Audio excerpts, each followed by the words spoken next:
வீதியில அவன் அண்ணங்காரனை குத்திட்டுக்கிறான் போதில நடந்து போற பாதியில கத்திரிக்கிறான் வீதியில மாமங்காரனை குத்திட்டுக்கிறான் போதில வானா நீ எழுதி குத்துட்டு போயிட்டான் மச்சான் பாதியில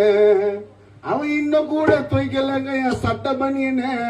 நான் தேவையில்லாம கல்யாணம் பண்ண அந்த சனி என்ன எல்லாரும் சந்தோஷமா இருக்குமே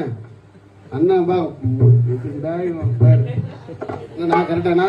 ஓகே அவ தெரிந்து முகத்தை சிரிக்கும் போது நான் தேவையில்லாம கல்யாணம் பண்ண அந்த சரி என்ன அவன் இன்னும் கூட துவைக்க சட்ட பண்ணி என்ன அவன் நடிக்கிறான் நல்லா நடிக்கிறான்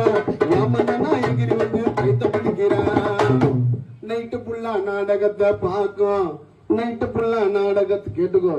நைட்டு புல்லா நாடகத்தை பார்க்கும் அவங்க அம்மா வந்தா கறி குழம்பு ஆக்கும் நம்ம அம்மா வந்தா சட்னி சாம்பார் தான் அவங்க அம்மா வந்ததான் கோயச்சு என்னன்னா